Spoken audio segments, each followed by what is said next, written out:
there's a lot of debate about Matthew 24 and the phrase "this generation," and so you've got a Bible there, Dr. Vlach. So the question is, how would you respond to the partial preterist interpretation of the phrase "this generation" found in Matthew 24, being that Jesus is talking to his contemporaries and so forth? And so, starting out with this, so we're doing it. We're digging into the details. It's Matthew 34.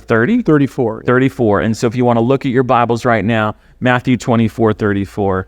So how would you respond to this? I remember hearing, I think it was C.S. Lewis saying that it's an embarrassing text in the Bible because it makes Jesus look like a false prophet because these things weren't fulfilled in this generation. And so take it away. Yeah, Matthew 24, Jesus is discussing things concerning the end times and his coming. In verses 4 to 31, he just lays out the scenario leading from the birth pains of the wars and rumors of wars to the abomination of desolation, cosmic signs is coming. So he's laying out events that are to come. Then verse 24 says, "Truly I say, this generation will not pass away until all these things take place." So some people have thought that Jesus is saying the people that are actually living at that time had to see everything predicted in Matthew 24 occur. So they'll say, well, whenever you see a generation, it refers to the people that are living at this time. So, and therefore, sometimes those outside of Christianity have said, well, Jesus was wrong. I mean, everything in Matthew 24, 4 to 31 did not occur at that particular time. I think my view of this generation would be that's referring to the group of people that see the predicted events of verses 4 through 31. So in other words, it may be true other cases where generation refers to people who are living at that time. Because this is a prophetic context, this generation needs to be understood according to this context. And so in verse 32, it says, "Now learn the parable from the fig tree. When its branches already become tender, put fruit, you know that its summer is near. So you too, when you see all these things, recognize that he is near, right at the door." So he's talking about future events. And then he says, it's when you see all these things. And he gives the example in verse 32 about from the example from the fig tree, when its branches already become tender, it put forth its leaves. So he's talking about the coming to fruition of these events. So I believe this generation contextually, the people that see the events starting at the predicted events in verse 4, which we would still see as future from our standpoint, those are the people that are going to see the second coming of Christ to earth.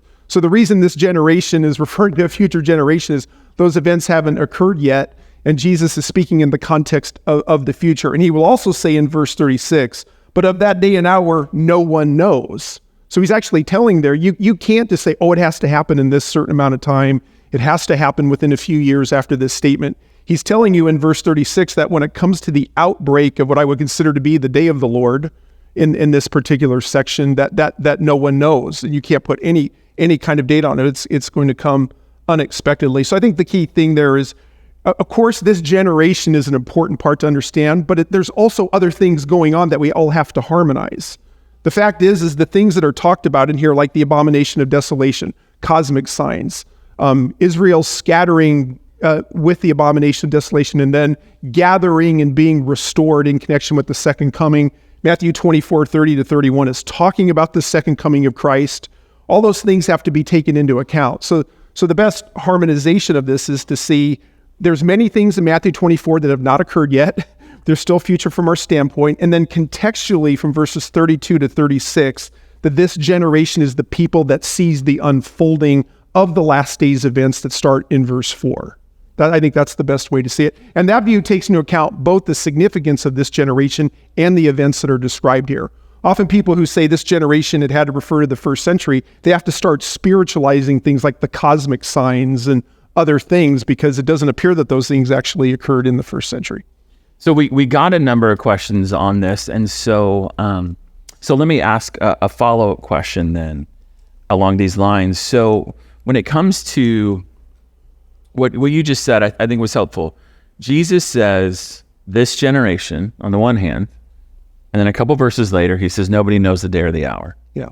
And so on the one hand, he's saying, if this view is true, yes, that that it's the generation who's listening to them, Yeah. then there is a sense that Jesus does know the day or the hour.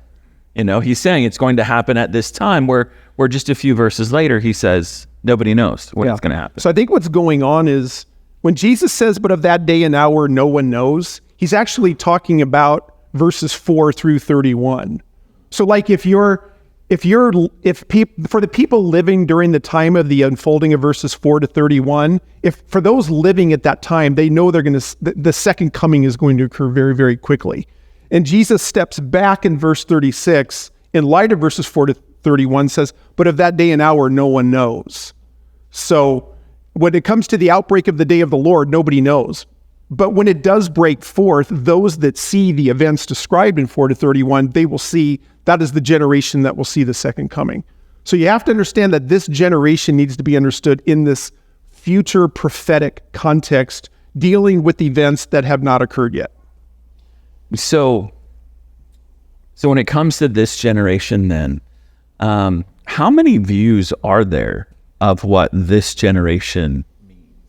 Oh, there's probably I don't know if I could list them all, but there's six or seven. Yeah, there's 6 or 7 different views of what this text means. So it's highly disputed. It's a highly disputed And therefore, a good hermeneutical principle is that you got to be careful when you're dealing with certain interpretations where there's a lot of dispute.